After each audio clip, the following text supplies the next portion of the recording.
சற்றுமுன் கிடைக்கப்பெற்ற மிக மிக முக்கியமான செய்தி ஒன்று வெளியாகியிருக்கு. அதாவது செல்லும் இடமெல்லாம் நம்ம திமுக தலைவர் ஸ்டாலினை விரட்டி அடிக்கிறதா ஒரு சின்ன நியூஸ் வந்திருக்கு. அது ஏன் மக்கள் எல்லாருமே விரட்டி அடிக்கிறாங்க?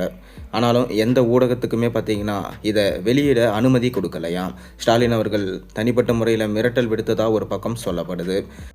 தற்போது 9 மாதத்திற்கு பிறகு மீண்டும் சட்டசபை தேர்தல் வரப்போகிறதுனால நம்ம திமுக கட்சி அவங்க சார்பாக பார்த்திங்கன்னா எல்லா இடத்துலையும் போய் பிரச்சாரம் பண்ணி அவங்களுடைய பலத்தை காமிக்க இப்போ முயற்சி செஞ்சுட்டு வராங்க. ஒரு இடத்துலையும் பார்த்திங்கன்னா நாங்கள் இதெல்லாம் சாதிச்சிருக்கோம், இதெல்லாம் பண்ணியிருக்கோம் அப்படின்னு சொல்லிட்டு அவங்க சொல்கிறாங்க.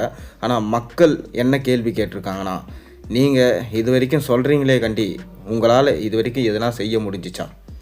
நீங்கள் சொன்ன 520 வாக்குறுதியில் இது வரைக்கும் நீங்கள் 20 வாக்குறுதி கூட நிறைவேற்றிருக்க மாட்டீங்க.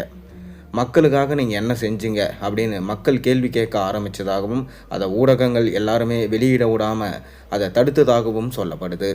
நீங்களே கண்கூடாக பார்த்துருப்பீங்க. நிறைய இடத்துல நிச்சயமாக திமுகவை புறக்கணிக்க தான் போகிறாங்க அப்படின்னு சொல்லிட்டு எடப்பாடி பழனிசாமியுமே பார்த்திங்கன்னா ஒரு பேட்டியில் சொல்லியிருந்தார்.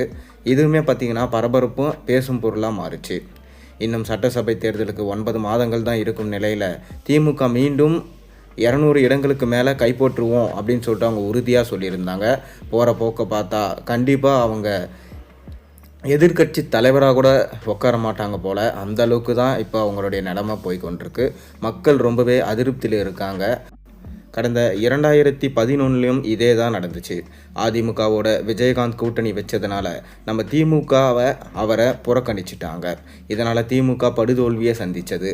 அதே நிலைமை தான் இப்போவும் ஏற்பட்டிருக்கு.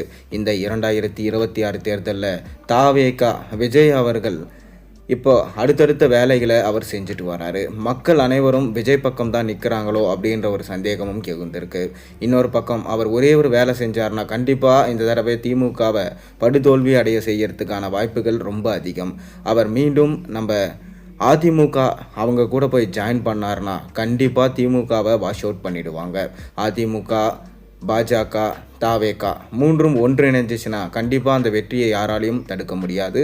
முன்ன எப்படி சூழல் ஏற்பட்டுச்சோ அதே சூழல் தான் இப்போவும் ஏற்பட்டு கொண்டு இருக்குது. தமிழ்நாடு என்ன ஆகும்னு சொல்லிட்டு பார்ப்போம்.